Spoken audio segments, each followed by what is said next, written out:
یہ بالکل بات بیٹھتی نہیں ہے، اس میں کوئی شک نہیں ہے کہ خان صاحب ضرور چاہتے تھے کہ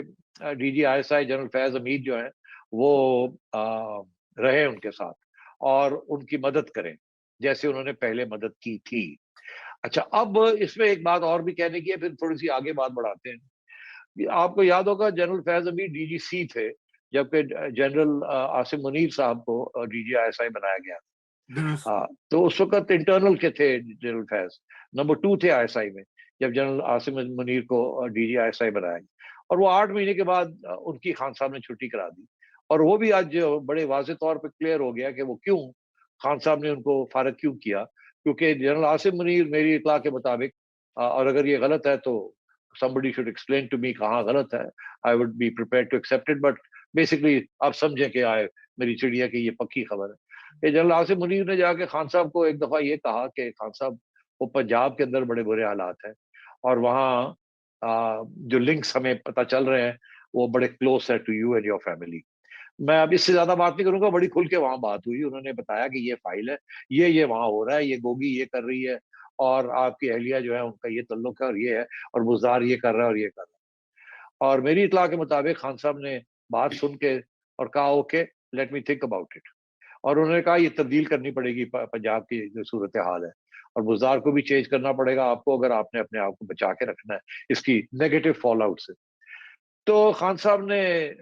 اس وقت تو کچھ نہیں کہا بٹ مائنڈ بہت کیا، اور اس کے بعد انہوں نے آرمی چیف سے کہا کہ یہ بندہ جو ہے اس کو چینج کرے، I don't want it, and that is why general Asim Munir was then shutted out, because انہوں نے جا کے ان کو حقیقت ایک دکھائی، آئینہ دکھایا کہ یہ ہو رہا ہے، اب یہ آپ کے خلاف جا رہی ہے، پھر ہمارے خلاف بھی جا رہی ہے بیکاز ہم آپ کے ساتھ ہیں۔ تو ان کو سائڈ لائن کر دیا اور پھر جنرل فیض کو ڈی جی آئی ایس آئی بنایا۔ تو اب عرض یہ ہے کہ ہمیں تو یہ بتایا گیا تھا کہ 2 باتیں بتائی گئی تھی کہ آئی ایس آئی کے بارے میں، کہ آئی ایس آئی جو ہے وہ basically it's intelligence agency, inter services intelligence ہے اور ایکسٹرنل انٹیلیجنس ہے، سویلین انٹیلیجنس ایجنسی نہیں ہے، مگر over the period of time وہ ایک رول انہوں نے اختیار کر ہی لیا، مگر وہ انسٹیٹیوشنل رول ہے، وہ ایک کسی شخص کا رول نہیں ہے۔ مگر خان صاحب نے ایک شخص کے اور انسٹیٹیوشن کو ملا کے اور اس کی ناجائز فائدہ اٹھانے کی کوشش کی، حالانکہ ان کے پاس نہ ووٹس تھے نہ پاپولیرٹی تھی، نہ الیکشن میں وہ جیتے تھے، مگر اب ان کو عادت پڑ گئی تھی کہ ایک صاحب کے اوپر سہارا لینے کی۔ جی. تو پہلی بات، دوسری بات یہ کہ یہ جو پھر 5 مہینے کے بعد ان کو یاد آیا کہ امریکہ کی اب کنسپریسی تھیوری لگانی پڑے گی، بیکاز لگ ایسے رہا ہے کہ ووٹ آف نو کانفیڈنس کامیاب ہونے جا رہا ہے،